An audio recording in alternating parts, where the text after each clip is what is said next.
Welcome back into the GSMC Sports Podcast as we're now going to, as we work towards the tip-off of the 2024-25 NBA season, I want to dive into some of the storylines surrounding some of the more prominent teams in the league for this upcoming season. And I think that it starts with the Denver Nuggets, who are obviously in a position where they won the championship 2 years ago. Nikola Jokić is still probably the best player in the NBA. He at least is by my books, and I think that they have an excellent chance to have another successful season this upcoming year. But there was a quote and report that was released earlier this week about an anonymous executive in the NBA talking about how the Nuggets are quote unquote stuck. And it comes because of, it was Mark Medina of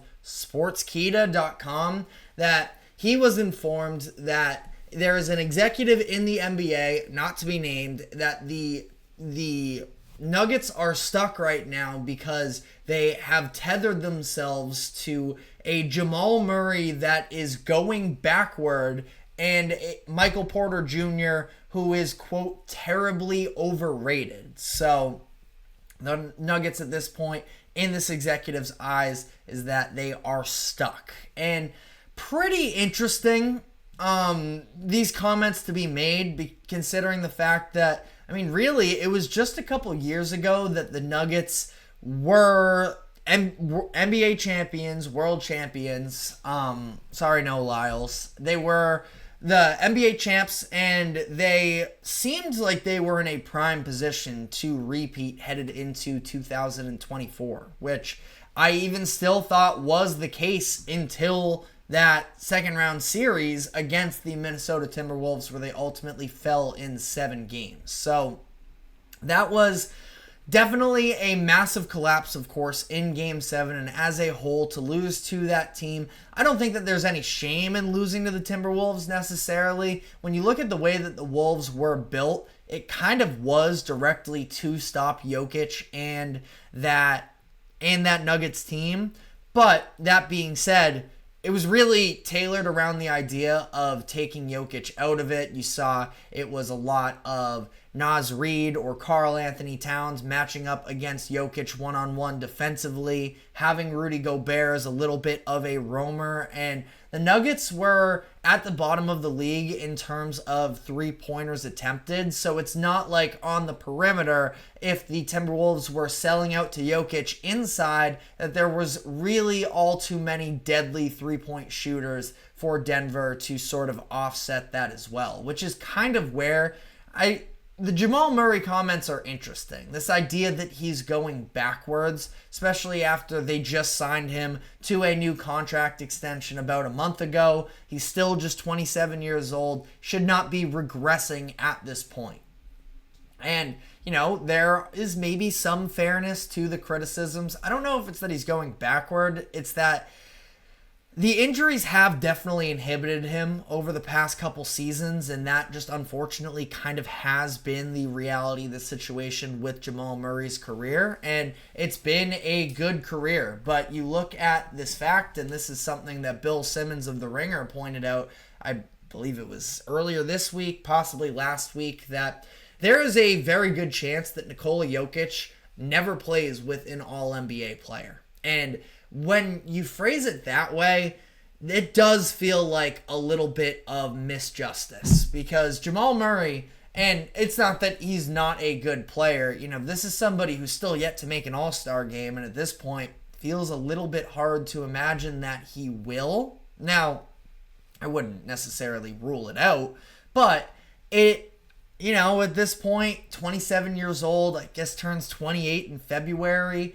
The West is deep, and that's part of the reason why. It's not like he was never capable of being an all-star caliber player. It's just that he never got the selection there. Hard to imagine he'll make the All-NBA. Michael Porter Jr. as well, a very solid role player and has done a lot of good for the Nuggets up to this point, but hasn't really lived, I wouldn't even say it's not that he's lived up to expectations. I mean, he was a big part of that championship team, but there's a little bit of a lack of reliability there. And just when you talk about what does this team really bring for you in the non-Jokić touches, it's a little bit questionable. And sort of circling back to Murray here for a second. I mean, the Olympics were a really bad look for him. He played for Team Canada and he struggled pretty much throughout the entire run there. Not a great sign. Ultimately, not something that I'm going to bury an NBA player for, is that they don't play well in the Olympics. Now, there are lessons that we can learn from international play for sure, but I'm not out on Murray because of the Olympics. But that Lakers series, I know he had some redeeming moments with the game winners, but for a lot of it, he was definitely struggling. And you look at the Timberwolves series as well. Wolves were basically just selling out on guarding Nikola Jokić, again, with Gobert in that roamer role as well. It kind of eliminated, to at least some degree, those backdoor lobs to Aaron Gordon.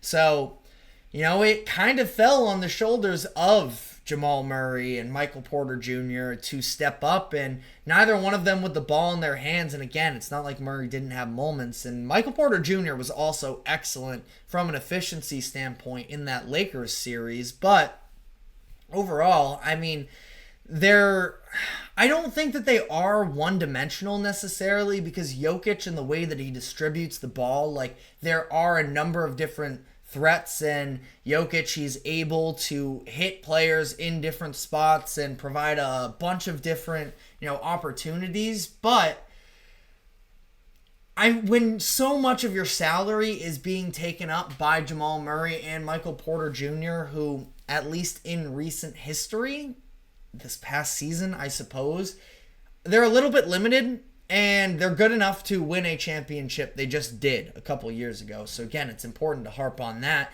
But then when you look at all of the, contributing players that they've lost since then, and Kentavious Caldwell-Pope, and it was Bruce Brown and Jeff Green, those are three players that got actual minutes for them in that postseason run. And the Nuggets have tried restocking a little bit with other young players that could potentially have a role. But I don't know. Christian Brown, Peyton Watson, you look at Julian Strawther. We talked about this the other week with Nuggets Media Day. Malone seems pretty convinced that Strawther can take on a bigger role for them this upcoming season. Hunter Tyson, I think that the offense with him is super intriguing as well. So there are other depth pieces, but again, just this idea that it really has been the Nikola Jokić show for the majority of his career, and that's totally fair because he is so good. And I don't want to discredit as well the job that Jamal Murray did in that 2022-23 playoffs, because him and Jokić were one of the most lethal two-man games that we've seen in recent history. But there's maybe a little bit more of a blueprint there. I don't know how replicable what the Timberwolves did in the playoffs last year really is. I mean, they were just heavy dropping on Jokić, letting him have all the space in the world and just kind of crowding the paint there. That's where you either need to see Jokić develop more of an outside shot, which it's not like he has no semblance of a three-pointer, but, I wouldn't even go that far. I mean, you're talking about Jokić improving himself, which is something that we should all, hold our stars to the standard of, continue to get marginally better, a more reliable shot for Jokić would be marginally better and would improve things, but it can't all be on his shoulders. And they've just kind of continued to let contributors walk through the door, and they're just trying to, plug and play things into places for them that it's not like it's been unsuccessful. They had another good season last year, and, being eliminated in Game 7 of the second round isn't a failure, in my opinion, but it's not living up to expectations. And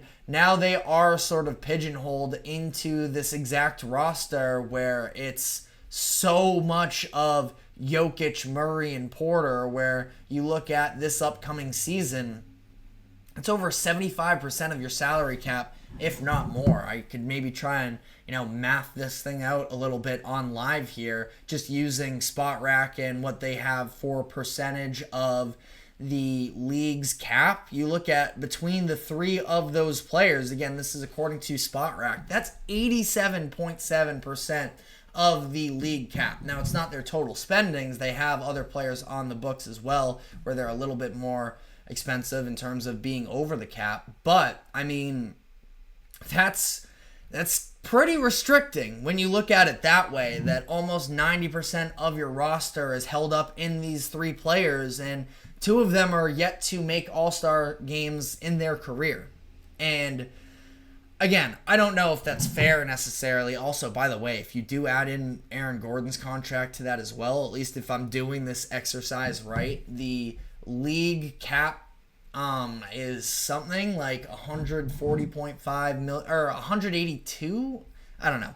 If you add Jokić into it just based off of those percentages, that gets up to 104. So you're talking about, again, four players basically taking up your entire the league salary cap, and only one of them has been an all-star. It's a little bit of a tough look. So as for this idea of, are the Nuggets failing Jokić, I wouldn't go that far because of the fact that they did put pieces around him that worked for his play style. Jamal Murray was so good, and when Jamal was showing that all-star caliber potential, it opened up a lot of opportunities for Porter too, who's been a reliable shooter for them. He's improved on the defensive side of the ball, and I just feel like ultimately, it's not a failure. You got a championship out of it, but Jokić is going to, come out of his career, it feels like, and say, why didn't he have more success for how good he was, the 3 MVPs that he had, the runner-up in the season that he didn't?